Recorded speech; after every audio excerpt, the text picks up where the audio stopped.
અમરેલી જિલ્લાના બગસરા શહેરમાં બાળ કેળવણી મંદિર ખાતે ગ્રીષ્મ બાળ સર્જન શિબિરનું આયોજન કરવામાં આવ્યું હતું, જેમાં વિદ્યાર્થીઓને જ્ઞાન સાથે ગમત મળે તેવી શિક્ષણની અવનવી પ્રવૃત્તિઓ કરવામાં આવી હતી।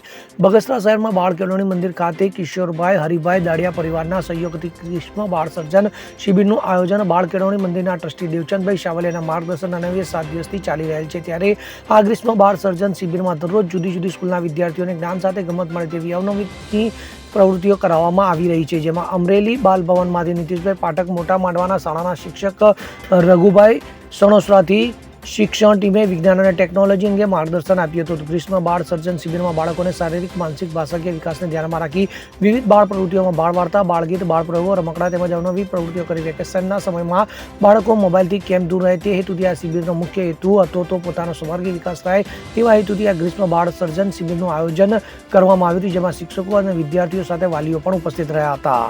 મારું નામ બોરીચા નેહા છે। હું ધોરણ 6 માં અભ્યાસ કરું છું। હું કન્યા શાળામાંથી આવેલ છું। અત્યારે હું બાળ મંદિર ગ્રીષ્મ બાળ સર્જન શિબિરમાં હાજર છું। મને 7 દિવસ કેવું લાગ્યું તે આજે હું તમને કહીશ। મને અહીંયા ખૂબ જ મજા આવી। સૌપ્રથમ અમને ઘણો પરિચય આપ્યો આ બધા અહીંયાનો અને અમને ખૂબ મજા આવી। પછી ભાવનગર સણોસરાથી જે સર આવ્યા હતા તેમણે અમને ક્રાફ્ટ કામ અને ઘણી બધી ગેમો રમાડી, જેથી અમને ખૂબ જ મજા આવી। હું તેમનો આભાર માનું છું અને ચાહીશ કે આવતી વખતે પણ તે બધા લોકો આવીને અમને આ બધું શીખડાવે।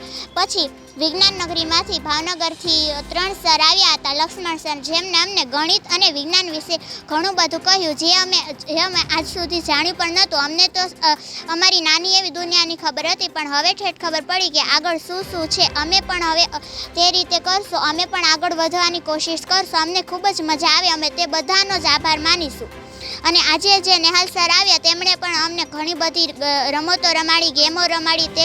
તેમણે અમને કોઈ સાધન સામગ્રી સિવાય બધું કરાવી દીધું। અમને ખૂબ જ મજા આવી, તેમનો પણ હું આભાર માનું છું। હું એવી ઈચ્છા રાખું છું કે આ વખતે જે આવ્યા તે ઓલા સમર કેમ્પમાં પણ આવે અને જલ્દી જ એ સમર કેમ્પ પણ નજીક આવે, અમે તે વખતે પણ અહીં આવશું। અમને ખૂબ જ મજા આવે, તે બધાનો આભાર માનીશ। અહીંના જે શિક્ષકો છે, મેડમો, તેમણે અમારો ખૂબ જ સાથ આપ્યો। એક ડગલે ને પગલે અમારો સાથ આપ્યો, તેણે અમારો સાથ ન છોડ્યો। અમને ખૂબ જ મજા આવી। ભાવિકા મેડમ, પૂજા મેડમ, જયશ્રી મેડમ, નામ તો અડધા નથી ખબર પણ બધા જ સારા હતા। તેમણે અમને ખૂબ જ મજા કરાવી। અમે ખૂબ જ ખુશ છીએ। આભાર। આજની ક્રિએશનીબર વિશે હું એટલું જ કહીશ કે શ્રી કિશોરભાઈ હરિભાઈ દળિયાના પરિવારના સહયોગથી બાળ કેળવણી પ્રેરિત શ્રી લાલચંદભાઈ વોરા આયોજિત ગ્રીષ્મ શિબિરનું આયોજન કરવામાં આવેલી છે। ગ્રીષ્મ શિબિર 7 દિવસમાં રાખવામાં આવેલી છે। 7 દિવસમાં 7 દિવસમાં જુદા જુદા તજજ્ઞો દ્વારા બાળકોને એક્ટિવિટી, બાળ સર્જન, સામાન્ય જ્ઞાન એવી અનેક વિવિધ પ્રવૃત્તિ કરાવવામાં આવેલ છે। અને આના દ્વારા બાળકો પોતાના ઉનાળાનો વેકેશનનો સમય જે તડકામાં કે મોબાઈલમાં ન પસાર કરતા આમાં જોડાય અને પોતાના ભાષાકીય વિકાસ, માનસિક વિકાસ, શારીરિક વિકાસ જેવી અનેક પ્રવૃત્તિ કરવામાં આવેલી છે। અને આ જુદા જુદા તજજ્ઞો દ્વારા બાળકોને સરસ મોજ કરી આનંદ આપવામાં આવેલો છે। સવારમાં બાળકોને ધ્યાનમાં રાખીને તડકાને અમે લીંબુ શરબત, ગોળનું પાણી, વરિયાળી શરબત આપતા હતા। બપોર પછી પણ એને ઠંડક રહે એ રીતે અમે કેન્ડી, આઈસ્ક્રીમ એવું બાળકને આપતા હતા। મૂળ હેતુ આપણો એ છે કે બાળકો ગ્રીષ્મ શિબિરમાં શીખી અને પોતાના જીવનમાં ઉપયોગી થાય અને પોતાનો સર્વાંગી વિકાસ થાય, મા બાપને પણ પૂછતા થાય અને પોતાના રીતે નિર્ણય ન કરતા મા બાપના સહયોગથી કામ કરતા થાય।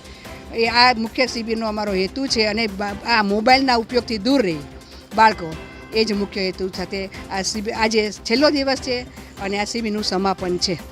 હું ડૉક્ટર નેહલ ત્રિવેદી અને મૂળ ભાવનગરથી આવું છું અને તાલીમકાર તરીકે બધી જગ્યાએ કન્સલ્ટન્સી કરું છું, NGOમાં એમાં।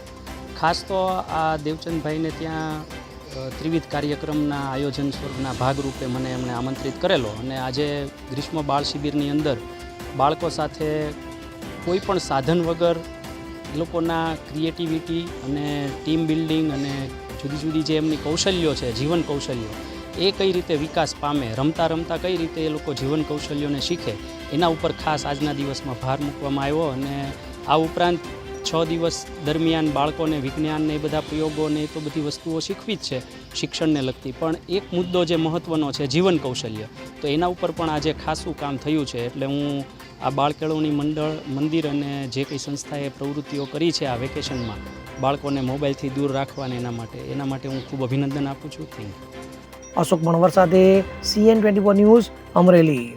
હવે જુઓ દેશ દુનિયાની તમામ ખબરો તમારી આંગળીના ટેરવે. ઉઠાવો મોબાઈલ અને Google Play Store પરથી ડાઉનલોડ કરો અમારી CN24 ન્યૂઝ મોબાઈલ એપ.